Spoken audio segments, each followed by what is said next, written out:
This week, the Carolina Panthers come to Minnesota to play us at home. This is a must-win game for the Minnesota Vikings. I've talked about this already, but the Vikings have got to win this. After losing a home game to the Cowboys last week, now we have two easy matchups: Carolina Panthers and Jaguars. These are must-win games for the Minnesota Vikings because we can't go to the playoffs with an even record this year. I just don't see it happening at all. We have to get a winning record to make the playoffs. So we cannot afford to lose this matchup. We're going to be previewing this matchup, and I'm going to be saying exactly how I do think this is going to go. And right now, we have to look at injuries because this affects the entire game. Christian McCaffrey is doubtful. I don't think he's going to play. There is no reason for the Carolina Panthers to risk playing Christian McCaffrey at this point. They're not playing for the playoffs. And yeah, they can win this game and ruin our season. What does that matter to them? They're not playing for the playoffs. There's no reason for them to rush back Christian McCaffrey, and for that reason, he's not going to play. But you know who is? Teddy Bridgewater.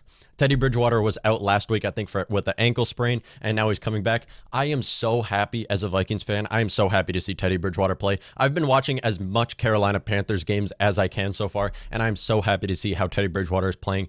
And for him to come to Minnesota, have a great career, or have a great couple of years in Minnesota, be injured, go through a leg injury like that, and then just turn everything around. And now he's the starting quarterback for the Carolina Panthers, who have made that offense look great. I mean, Teddy Bridgewater being with the Carolina Panthers with Matt Rule has made that offense look so good. You see Robbie Anderson is playing like he's never played before. Now, of course, he was playing for Adam Gase for a lot of years, so you have to count those out. But Robbie Anderson is playing amazing now. And I didn't think he was going to be looking this well. Curtis Samuel is having a breakout year. And then DJ Moore is doing DJ Moore things. That offense looks so good. And with Christian McCaffrey there, when Christian McCaffrey does come back, I don't think he's going to play very many games for the rest of the season. And I do not think he's going to play this week. I will say that right now. I'm just counting him out. I don't think he will play this week. But with Christian McCaffrey there, that offense is insane. That offense is unstoppable. Even without him, that offense is looking so good. And I'm so happy for Teddy Bridgewater. I will say that again. I'm very happy for Teddy Bridgewater. But you look at the Vikings injuries once again, of course, you know it. It's going to happen every week. Vikings still struggle with injuries on the cornerback position. Our starting three corners, because Mike Hughes is injured, Holton Hill is injured, and Mark Fields is injured. Our starting two corners will be Cameron Dantzler again, Jeff Gladney again, and Chris Boyd again. Or our starting three, I guess. That's tough. That's tough because you know what this Carolina Panthers offense is going to do. And they're going to do exactly what every offense does. Just pick on those young corners. Those inexperienced guys, just continue to pick on them because Jeff Gladney, what we know, he will make mistakes because he is a rookie and is very hard for him to develop into the NFL. Cameron Dantzler, Chris Boyd, again, these are all very young guys and they're just going to continue to pick on them. And then also Adam Thielen is unlikely to play because of COVID. They've already ruled him out, but that doesn't mean that he's completely out. They can still bring him back at this point. Today it is Friday and they can still bring him back at this point. He is ruled out right now though, so I don't think he will play. But it's very possible, and that's a huge blow to the team, but I don't think it's going to really ruin this offense. I mean, of course, Adam Thielen leads the league in receiving touchdowns. He has had an amazing year so far, and he should go to the Pro Bowl if people are smart with their votes. He should make a Pro Bowl this year, and Adam Thielen is having an amazing year with the Minnesota Vikings, and I'm happy to see it. He is our wide receiver one because Stephon Diggs is gone now, and he is making Justin Jefferson look great. The entire offense look great. I am so happy to see what I see from Adam Thielen. However, with that being said, I don't think it's going to be as big of a blow. Well, it is a big blow to the team, but I don't think it's going to completely ruin the Minnesota Vikings offense. Last year, Adam Thielen went out with the injury. The offense looked completely fine. Now, Adam Thielen's a huge piece of the offense, but our offense still looked good without Adam Thielen. And I think that's going to happen again, especially when we're playing a defense like the Carolina Panthers. Our offense has no reason to struggle. They have no reason to struggle this week. This Carolina Panther defense is so bad. Now, of course, they don't have Luke Kuechly anymore. They had him last year. Now he retired, so their defense has taken a huge step down. And this defense all around should be an easy matchup. And the Vikings offense should roll all over this defense. Just feed Dalvin Cook.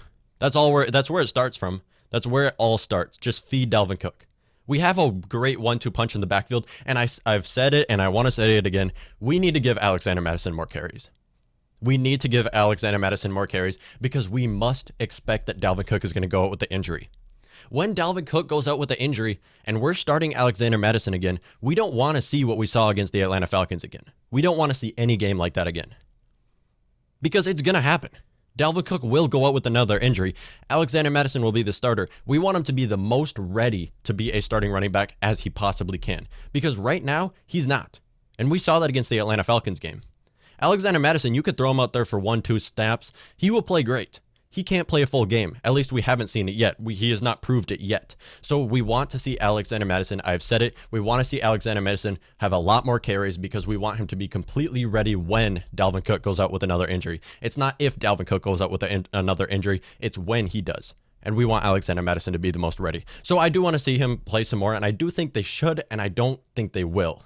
Is my thing. I don't think that they will because Dalvin Cook, of course, he's an amazing running back. They're going to keep feeding Dalvin Cook because it works. And for that reason, Alexander Mattison and Dalvin Cook will combine for over 200 yards. That's 200 scrimmage yards, not rushing yards, scrimmage yards. Justin Jefferson will likely get a ton of targets. With Adam Thielen out, our offense is not, our pass game is not that great.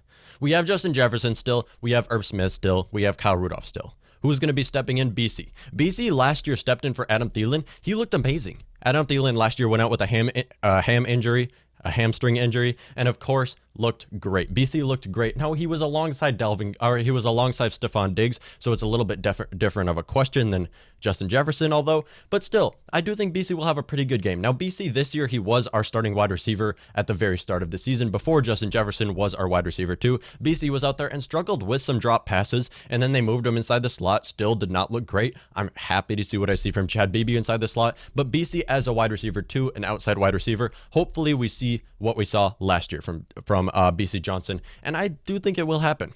I have high hopes for BC Johnson, great 7th round draft pick, and I'm happy to see what I see from him. Outside of that, we have these short passes. These short passes for the Vikings offense has been so well this year. With Irv Smith, Kyle Rudolph, and Chad Beebe making these like X-factor pieces for this Minnesota Vikings team where they just get those short 6-yard passes. They just keep rolling over defenses, keep getting downs, running the clock. It's amazing. That's great. They're going to continue to do that. So this Vikings offense should roll all over this Panthers defense with or without Adam Thielen. And it's unlikely Adam Thielen will play, but with or without Adam Thielen, just feed Dalvin Cook. Of course, use that run to set up the pass, how the Vikings offense has operated so far. Anyways, the Panthers offense. Now, of course, I've been talking about this Panthers defense, how bad they are. This Panthers offense is a whole different story. They are an entire different story. With Teddy Bridgewater under center, Curtis Samuel's having a breakout year. DJ Moore's looking amazing. Robbie Anderson's looking better than he's ever looked. Mike Davis as a running back is looking good. As a running back 1 is looking great. And they're going to pick all over this Vikings young secondary. They're going to throw all over this Vikings young secondary. Target Gladney. Gladney's having a great year, though. But target Cameron Dantzler and Chris Boyd especially, who both did not have a great game last week. Jeff Gladney had an okay game last week, but still, these are very young corners, and they will make mistakes. When you're so young in the secondary part, or at the cornerback position, you make way too many mistakes, and we've seen it. Like young corners, we see great cornerbacks in the NFL. Their rookie seasons, they've made way too many mistakes, and then they just develop into the NFL. And we're going to see this with this Minnesota Vikings team, and we will see Cameron Dantzler, we will see Jeff Gladney, and we will see Chris Boyd develop. Right now, what you're going to see on Sunday is going to be terrible compared to what they will be in a few years. This Vikings defense is going to really develop over the next few years because of how young this Vikings defense is. They're going to all develop, and it's going to be looking a lot better in a few years. I think Jeff Gladney and Cameron Dantzler will be our wide receiver 1, and Jeff Gladney will probably be a nickelback, and they will be our starting players, and they will be great in a few years. That's my prediction right now because I really do expect high things from these guys. And I don't know if they're going to be stars, but I will say that they're going to be a lot better than they are right now. And honestly, right now, Gladney's having a great start to his career. Anyways, we still need these players to help out these young corners. Eric Wilson, of course, having a breakout year for the Minnesota Vikings. Eric Kendricks, best player on the Vikings team right now. Okay, on the defensive side of the ball, we're not counting Dalvin Cook here. And then Harrison Smith and Anthony Harris as well. These are positions, linebackers and safeties who have really helped out these cornerback positions. It is why the Vikings are so good in the red zone defense, why the Vikings are good on converting on 3rd down. And it should be easy for this Vikings defense to stop this Carolina Panthers offense. I mean, stopping them under 30 points is what I'm saying, because that's really all we need. Because I think the Vikings offense is going to have a great week this week, and it's going to carry our team. I think the Vikings offense is going to have an amazing week. And for that reason, I do think that the Vikings will take a look at it. I think Kirk Cousins is going to pass for over 300 yards and 2 touchdowns. I think Cook and Madison will combine for over 200 yards. I've already said that. And then, of course, 3 touchdowns with that. That's a lot. And then, of course, Justin Jefferson, I think, will catch for over 150 yards and a touchdown. He's going to get a lot more targets than he would usually get. Vikings will win this game 31-23. Kind of an odd score. I mean, 23 points is kind of odd. But the Vikings will get an 8-point win over the Carolina Panthers at home, finally getting a better win. Vikings can move on and keep the playoff hopes alive. Moving to 5-6, though, that's still a very low chance of the Vikings making the playoffs. Anyways, next we go against Jacksonville at home, and that should be another easy matchup. Let me know what y'all think.